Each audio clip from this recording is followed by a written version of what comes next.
কিরে তুই কি নতুন জামা কিনেছিস? আমরা তো নতুন জামা কিনেছি। আমরা অনেক সুন্দর মার্কেট করেছি এবং অনেক সুন্দর সুন্দর জিনিস কিনেছি। এবারও কি পুরনো জামা দিয়ে ঈদ করবি? আরে ও তো খুব গরিব, ও নতুন জামা কিভাবে কিনবে? আমাদের মতো ভালো ভালো ব্র্যান্ডের জামা কাপড় ও কোথায় পাবে? ওর মা তো অন্যের বাসায় কাজ করে খায়, ও কিভাবে জামা কিনবে ভালো ভালো? আমাদের মতো ভালো ব্র্যান্ডের জামা কাপড় ওর মা কিনে দিতে পারবে না। আরে তোরা এভাবে বলছিস কেন? আগের বার আমার মার কাছে টাকা ছিল না, এই জন্য কিনে দিতে পারিনি। আমার মা বলেছে আমাকে অনেক সুন্দর সুন্দর জামা কিনে দেবে, তোদের মতো ভালো ভালো ব্র্যান্ডের জামা কিনে দেবে। বন্ধুদের এরকম কথা শুনে মিনা অনেক কষ্ট পায়। এরপর সে সেখান থেকে চলে যায়। এরপর তার মার কাছে যেয়ে বলে, মা, আমার বন্ধুরা অনেক সুন্দর সুন্দর জামা কিনেছে, আমাকেও জামা কিনে দেবে তুমি? মা, আজকে আমার বন্ধুরা আমাকে অনেক কথা শুনিয়েছে, তুমি যেভাবে হোক আমাকে নতুন জামা কিনে দেবে। তুমি আমাকে গেছে ঈদেও জামা কিনে দাওনি, পুরনো জামা দিয়ে আমি ঈদ করেছি। এবার যেভাবেই হোক তুমি আমাকে নতুন জামা কিনে দেবে, না হলে আমি বাড়ি থেকে চলে যাব আর ফিরে আসবো না কখনো। আরে মিনা, তুই একটু ধৈর্য ধর, আমি তোকে যেভাবেই হোক নতুন জামা কিনে দেবো।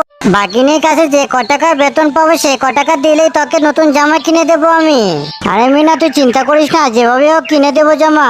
আরে মা, তুমি তো সবসময় বলো গেছে ঈদে তুমি বলেছো নতুন জামা কিনে দেবে, কিন্তু কিনে দাওনি তুমি।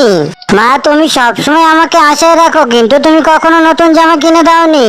আজকে দেখে আসলাম আমার বন্ধুরা কত সুন্দর সুন্দর জামা কিনেছে। আমার বন্ধুরা বলেছে এবার নতুন জামা না কিনলে তাদের সাথে ঘুরতে নেবে না আমাকে। যেভাবে হোক নতুন জামা কিনে দেবে, আমি এখন খেলতে গেলাম।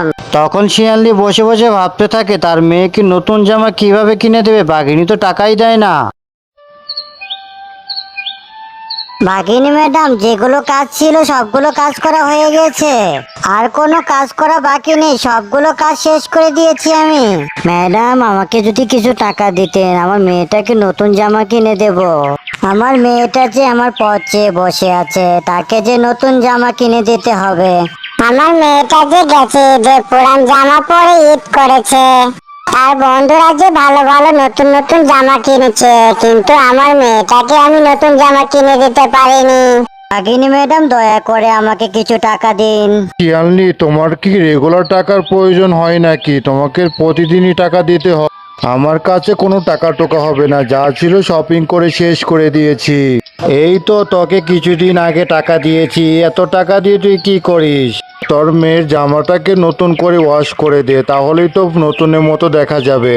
আরে আরে, তোদের কি নতুন জামা লাগে নাকি? তোরা ভালোভাবে একটা জামা ধুয়ে নিলেই তো পারি। আজ এখন বাড়ি চলে যা, তোরা শুধু টাকা টাকা টাকা ছাড়া কিছুই বুঝিস না।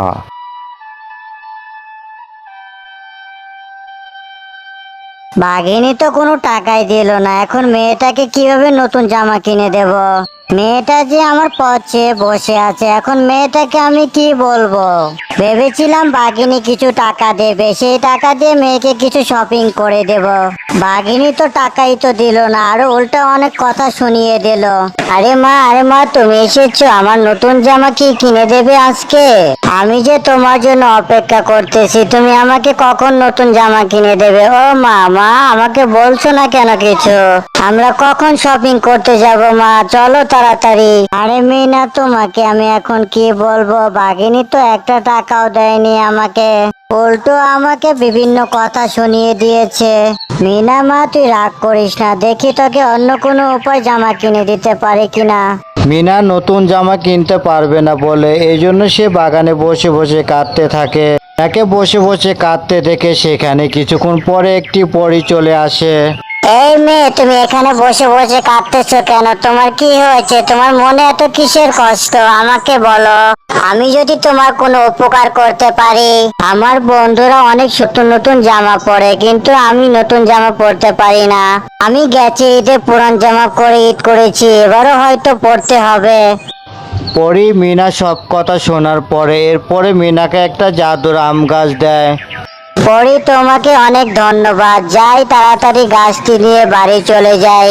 বাড়িতে নিয়ে তাড়াতাড়ি করে গাছটি লাগিয়ে দিতে হবে। যদি পরি কথা সত্য হয় তাহলে তো আমার জন্য খুব ভালো হবে, তাহলে তো আমি নতুন জামা পাবো। যারা আমাদের মতো গরিব আছে তাদেরকেও আমি জামা উপহার দেব। এরপর মিনা পরীর কথা মতো তার বাড়ির উঠানে গাছটি লাগিয়ে দেয়। এরপর মিনা বলতে থাকে যা হবে সকালে দেখা যাবে। এরপর তারা সবাই ঘুমিয়ে পড়ে।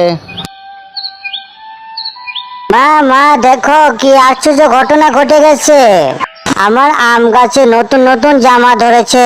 হ্যাঁ রে, এটাই তো আশ্চর্য ব্যাপার, আমি কখনো দেখিনি আম গাছে যে জামা ধরে। আমি এই প্রথম দেখতেছি যে আম গাছে নতুন জামা ধরেছে। যাক ভালোই হয়েছে, এখন কিছু নতুন জামা হবে তোর। হ্যাঁ মা, এক পরী আমাকে এই গাছটা দিয়েছিল, সেই জন্য তো এতগুলো জামা ধরেছে। আমি কয়েকটা জামা রেখে আমাদের মতো যারা গরিব আছে সবার মাঝে বিলিয়ে দেবো এটা। এরপর মিনা সবাইকে নতুন জামা উপহার দেয়। বন্ধুরা, তোমরা যদি এরকম কার্টুন দেখতে পছন্দ করো তাহলে আমার ভিডিওতে লাইক সাবস্ক্রাইব করে দিও।